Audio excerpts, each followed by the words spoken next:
Hello, Alex here, and in this video, which is sponsored by This Is How I Roll Film, I want to compare the full suite of Kodak's Vision 3 cinema films to the best of the best, the cream of the crop of stills photography films, and show you why the relative hassle of shooting ECN-2 film is so worth it. Let's get into it.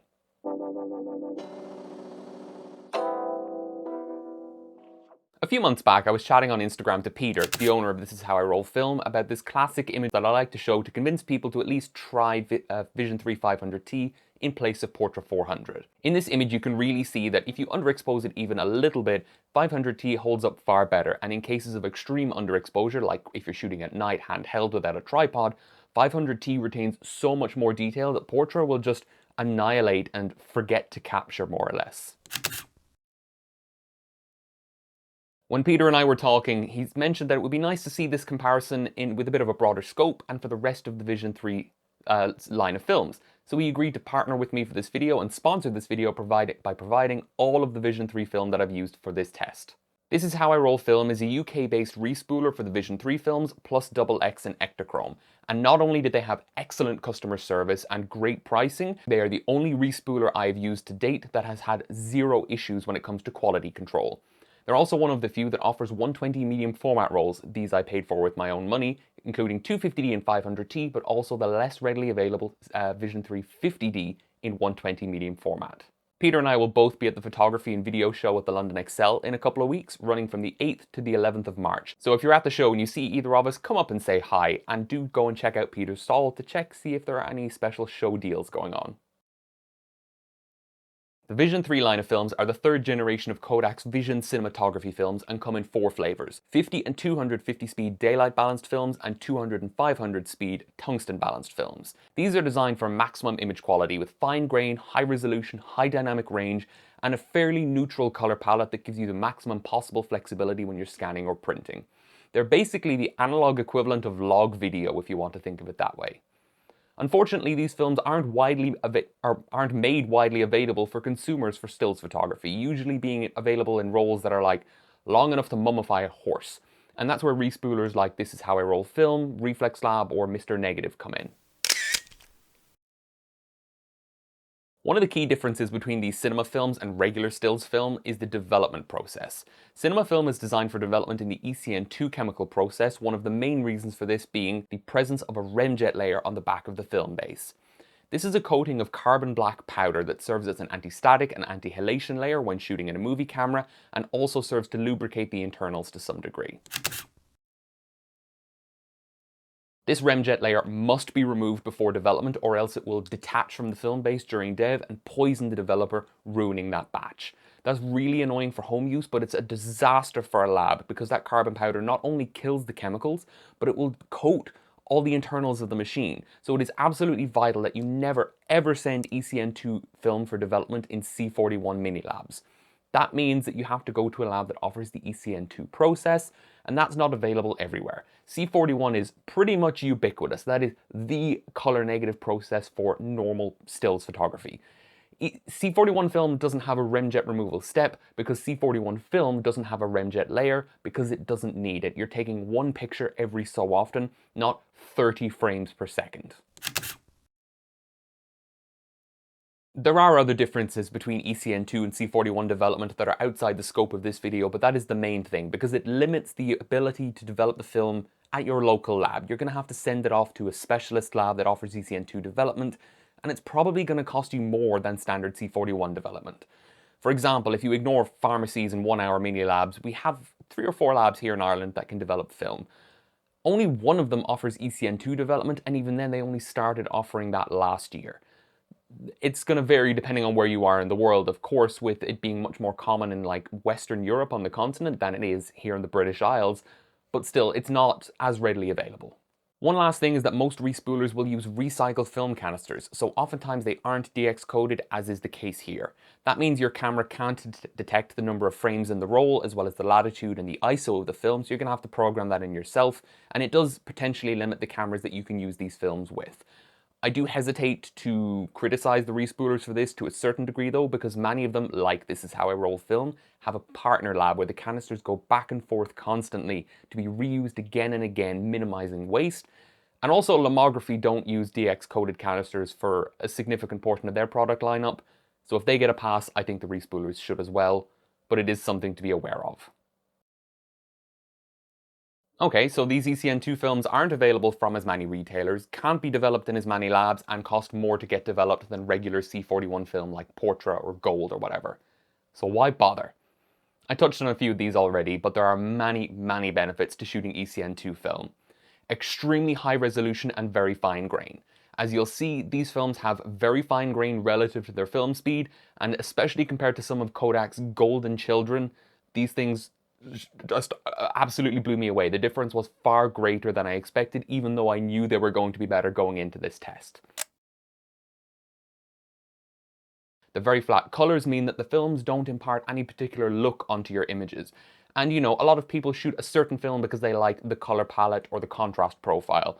But if you're going for a specific look, having a flat starting point is a better position to be in most of the time, because if you want a sort of a bleach bypassed kind of look without bleach bypassing, you want high contrast and a greenish tint, you don't want to shoot a film that has a purplish tint, because then you're going to have to fight against that tint and then go further. For lack of a better analogy, you have more bit depth in your color space in your scans when you're shooting the ECN-2 film than you do when you're shooting regular stills film. The neutral color palette really is a massive advantage when it comes to scanning. Another thing is just the fact that they're really great when it comes to dynamic range. I've shot a lot of 250D and 500T in the last 7-8 months in my trips to France and Canada and Germany. Last year, actually, most of my travel photography last year, it turns out, was on either black and white or ECN-2 film.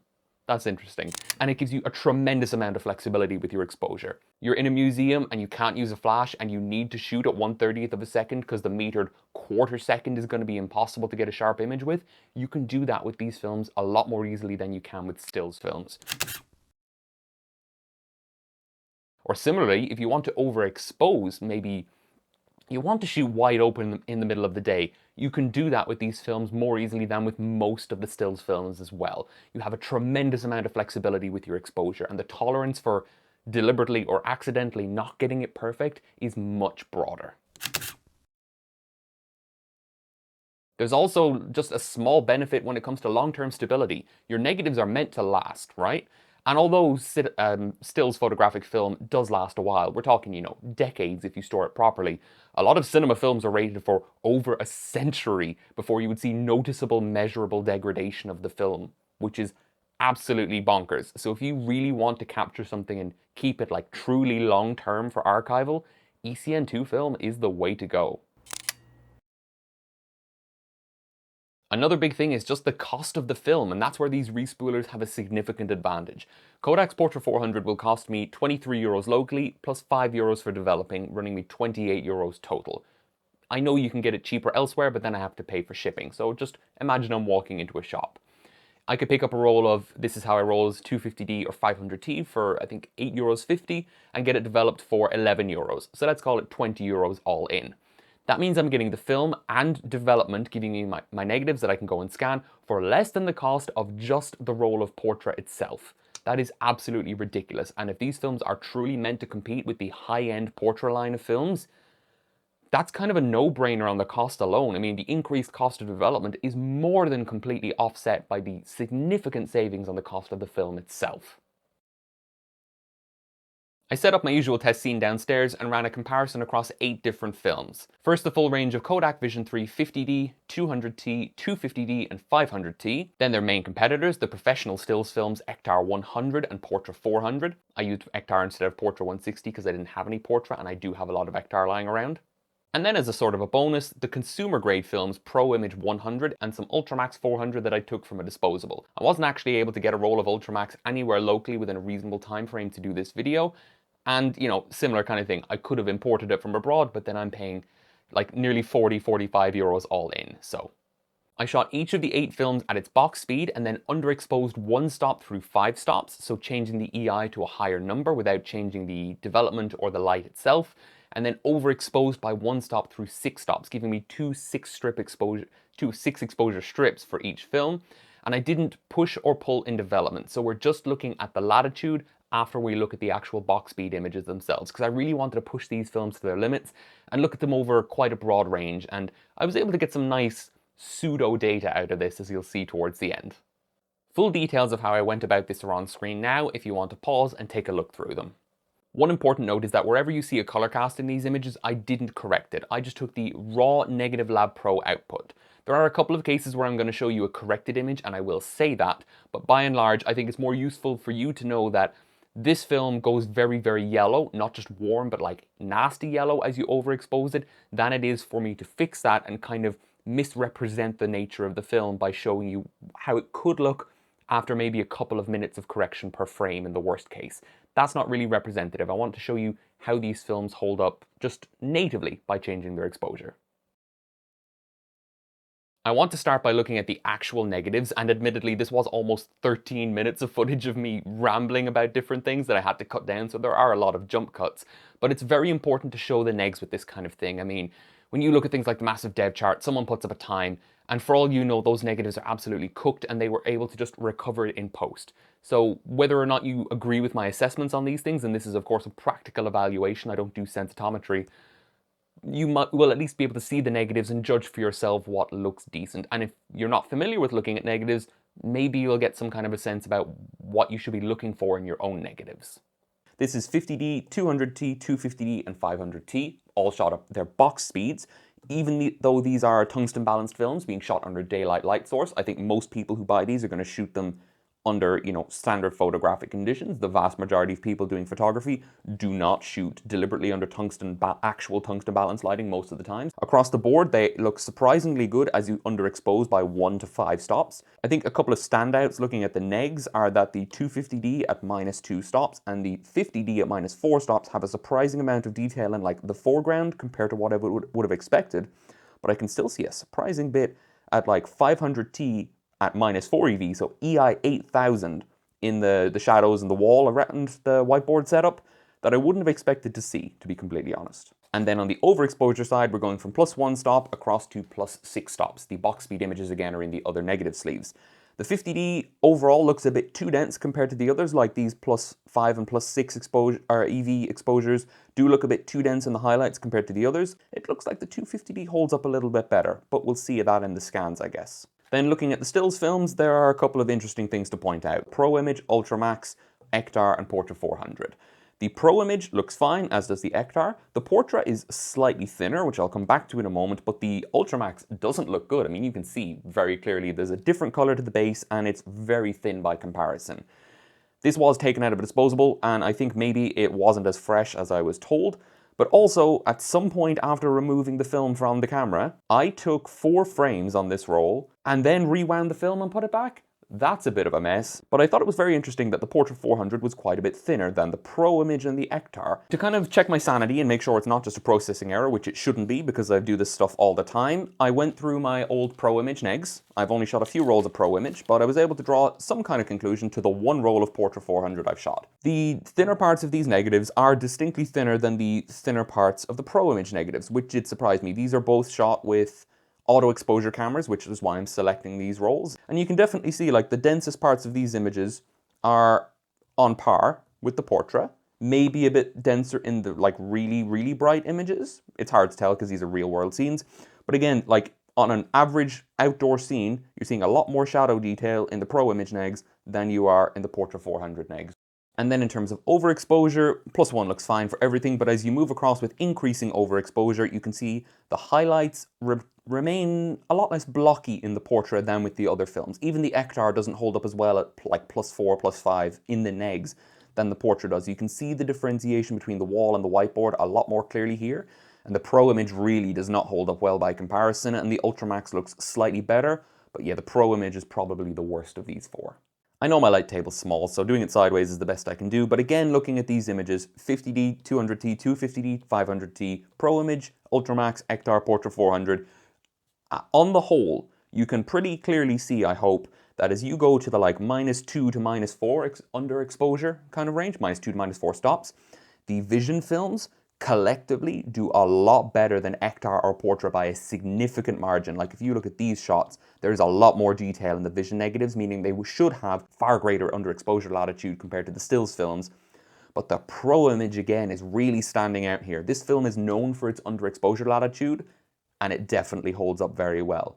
You can hopefully see that the Vision films hold up a lot better in this kind of range. There's like +3 to +5 EV of overexposure than the stills films overall, though Portra 400 does particularly hold up very well. If I really zoom in and get in close, you might be able to see the difference between the 500T and the Pro image, where the border, the outline of the whiteboard is a lot better retained here than with the Pro image, where it just kind of mushes into a glow of blocky highlights with no real detail. But I would say that these negs look much better on the Vision side than on the stills side, with the exception of Portra 400 holding up very well in terms of overexposure, which it's known for. With almost 100 different photos to look at, I am not going to show every single picture here in every possible combination because that's just way too much. I'm going to look at every film individually and then show a sort of a slideshow of some key comparisons towards the end. And then I'm going to make all of the images, all 96 of them, available for download at my website, shaka1277.com/comparisons, as a zip file that you can just look through. Well, it's not 96 because I'm going to give you the uncorrected as well as color corrected versions to show you both the native look as well as the sort of color space that you have. These are just going to be JPEGs that you can download and browse through yourself, but let's look at some of the key scans here. Starting with the box speed images and ignoring those minor differences in color that would be corrected when scanning properly for actual photography, the low contrast of the ECN-2 negs doesn't quite shine through in a standard scan because the negative conversion applies a reasonable contrast profile, but you will see that come into play quite soon. It's clear to see that the tungsten white balance of 200T and 500T stands out with a bluish tint on those photos. Most people who shoot these films are not going to be shooting them under tungsten lighting. Modern artificial lighting isn't tungsten balanced either, so it gives you some semblance of an idea of what to look for and what to expect. Honestly, this Ultramax looks frankly awful after I scanned it in. But like I said, I wasn't able to get a fresh roll and I wanted to have two 100 speed films and two 400 speed films for the comparison. So it is annoying, but at the end of the day, this was ultimately a comparison between the professional stills films and the cinema films, and having the consumer films was kind of a bonus, but Pro image worked out, so it's not the end of the world. I will show the Ultramax images here and there, but I'm not going to draw any real comparisons from them because I don't think that's fair to Ultramax. When it comes to grain, the Vision 3 films are very fine grained actually. There's obviously an increase in grain as you go up from 50D to 500T because they're higher speed films, but 500T is not a grainy film by any stretch of the imagination. Pro Image 100 shows a level of grain kind of between 250D and 500T despite being a 100 speed film, and this is why I'm not really too fussed with losing the Ultramax results, because the difference is so stark that even the better lower speed consumer grade film is significantly worse in most departments than the Vision 3 films. Ektar 100 has quite nice fine grain, and I'd say it lies between 50D and 200T, which is then on par for a 100 speed film. Portra 400 on the other hand is kind of showing its ugly side with a lot more grain by quite a fair margin. Don't get me wrong, Portra 400 is not a super grainy film by any means, but within the scope of this test, it is by far the worst performer. Looking again at the whole set, but in terms of color accuracy and neutrality, and with the caveat that two of these films are tungsten balanced, the Vision 3 films as a group show very neutral colors, and so does Portra 400. You can see the fairly strong red to magenta tint of Ektar 100, which it is known for to a certain degree, and Pro Image 100 leans noticeably warmer here with honestly quite yellow shadows. Again, these are color negative films designed to be edited during scanning or printing, and if you disagree and say film shouldn't be edited, you can go sit in your corner. It's allowed, you're allowed to be wrong. These films are designed to give you a decent amount of flexibility, and the maximum flexibility comes from the neutral color palette of the Vision 3 films. For example, Ektar has famous issues with different types of exposure with Caucasian skin, makes people look very sunburnt and unwell, potentially, depending on how you scan it. Of course, you can correct it out, but it's more about how the film naturally leans, and I find that although Pro Image 100 is amazing on a sunny day, I don't really like it at blue hour because then you have a lot more shadows with dimmer lighting and things go kind of a nasty, almost green color because of the native blue and the yellow tendency of the film, which takes a lot more work to correct out than it would with some other films. Next I want to look at Latitude, but I want to talk briefly about Latitude versus dynamic range, and I'll start with the latter because that's usually a bit easier to understand. The dynamic range of an imaging medium, whether it's a digital sensor, a film, or a tintype, is the contrast ratio between the darkest dark and the brightest bright that can be distinguished within the same scene and captured as shades of gray, or with color, rather than actual pure black and pure white. And it's usually measured in stops for regular photography, and more is always better because that gives you the most possible information captured in your image that you can then either maintain or crush, crank the contrast and throw that information away later, but you retain that choice. This is why something like HB5, which is notoriously very flat, is amazing for darkroom printing because you retain all of that information. Then you can just crank it up to grade 5 and develop it in Hot Developer if you want later. Exposure latitude, on the other hand, is somewhat related but not the same thing, and it basically refers to how wrong your exposure can be and you still get a workable image. So a film with a higher exposure latitude will allow you to be more incorrect with your exposure and still retain or maintain decent image quality. This is not something you can put a hard number on because what I call an acceptable image and what you call an acceptable image might differ very widely. Though I will give my own personal assessment for the latitude of these films based on what I think will take minimal editing to kind of recover and maintain decent image quality, not too much grain, doesn't have that kind of recovered highlights look that you would see with a digital camera especially, to give you some kind of a vague relative sense of the images. Your personal ratings might differ, but I'm sure the trends would carry over between the films regardless of the specific values. As we go through these pictures, there are a few things we'll see in each case that I'm not going to mention every time. As you increase exposure, saturation decreases and grain fineness will improve. And as you decrease exposure, you're going to see higher contrast, higher saturation, and coarser grain. Again, these things are apparent across the board.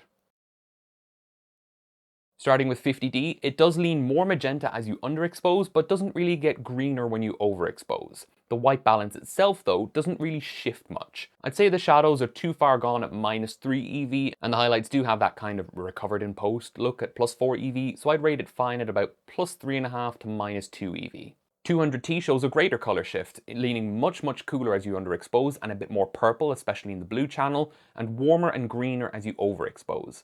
The shadows do fall off a bit sooner than 50D, probably because it's a T film under a debalanced light, but the highlights hold it together much longer, so I'd rate it around +5 to -1.5 EV.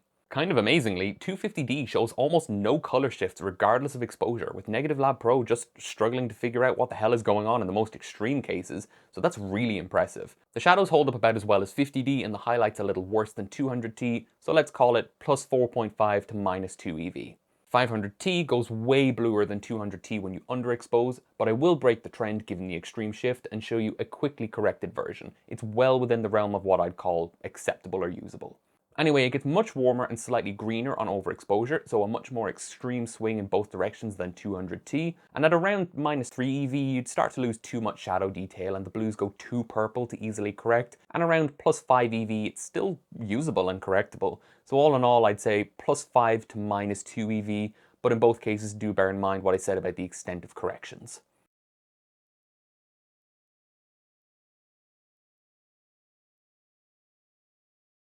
Now on the stills film side, Pro Image gets even warmer when underexposing and both cooler and a bit magenta when overexposing. Pro Image is actually known for its underexposure latitude being very good both for a stills film and especially a consumer grade stills film. And you might not be able to appreciate how good it is right after seeing the Vision 3 films, but you will. I'd say it's fine down to -2.5, maybe -3 EV. I mean, that uncorrected shot looks pretty alright. When overexposing, I'd say +3 is a bit hot for my liking, so let's say +2.5 to -2.5 EV overall. Something neat to note is that the shadows do get a bit less yellow when you overexpose, so that might be worth knowing. Here's the Ultramax comparison, but again, I don't really feel like it's fair to give this the same treatment as the others, so download the zip and have a look yourself if you want.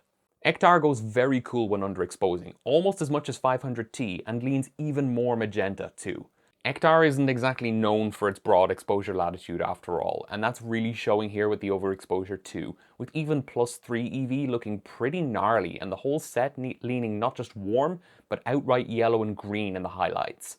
I'd conservatively put it around +2 to -1.5 EV. And lastly, Portra 400, the golden child of meme pages around the world. Underexposure performance is frankly atrocious, going very green at just -1 EV and utterly evaporating into the noise floor by -4 EV. The memes aren't for nothing though, and Portra 400 loves overexposure. Looking at these images, I actually do agree that it looks better at 200, and if I ever shot this stuff again, which I won't, it is something I would definitely consider rather than shooting it just at box speed. The overall colors and grain are significantly improved. In the case of Portra 400, I'm honestly going to say it works at about +5 to -1 EV. It absolutely loves light. I mean, when I was in Nuremberg last year, I was borrowing Jason's 50mm f1 lens, shooting it on my Zeiss Icon at 1/2000th of a second with Portra 400 on a sunny afternoon, overexposing by, as it happens, 4 to 5 stops, and these images look absolutely fine. It handles it so well. They do look a little bit washed out in some cases, but I mean, I didn't really put any effort into correcting those. They look really good. For the rest of this section, I'm just going to flick through a quick slideshow of some other comparisons that I think are quite interesting without any real commentary, just to highlight some things that I think are worth seeing.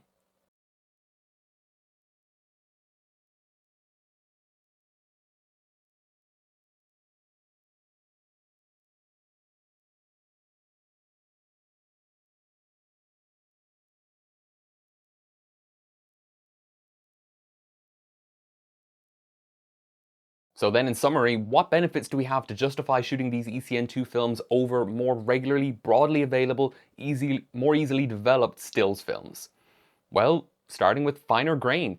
At every film speed, you're going to get finer grain with the ECN-2 films, and the difference is so stark in some cases that, say, at equivalent price, like Pro Image, which is about €1, €1.50 more than 250D, you're getting finer grain with 250D despite the higher ISO of that film.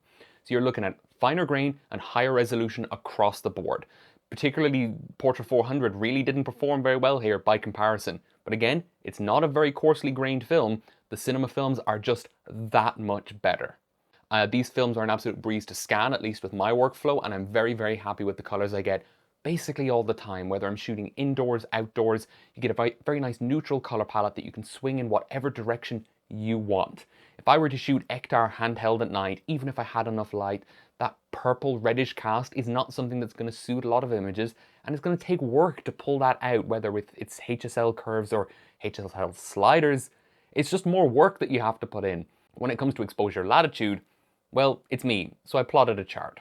The different stills films have differing latitudes that line up with what they're personally known for, like Pro Image having great underexposure latitude, Portra 400 having great overexposure latitude, and Ektar having some amount of latitude. There will be situations where a given stills film is better at a certain task than these cinema films are collectively, but the flexibility is where they win. If you're doing a portrait shoot, yes, maybe you might want to shoot a bunch of portrait, but if you want to shoot automotive, portraits, interior architecture, as well as like a sports thing all in one roll or a couple of rolls, or just to have a consistent look across your portfolio, these films give you the maximum possible flexibility and range to work with, both when you're shooting and when you're post-processing. You can do so much more with these films. They are effectively jacks of all trades, but experts at most of them. Maybe not masters, but they are very close. If you need to get the shot and you absolutely must have it come out, why would you shoot the stills films? They're not as flexible, they're not as good in as many situations. I think the benefits here, especially when it comes to resolution and grain, that is something that really shocked me. I knew they were better than the stills films. I didn't realize they were that much better, 500T especially.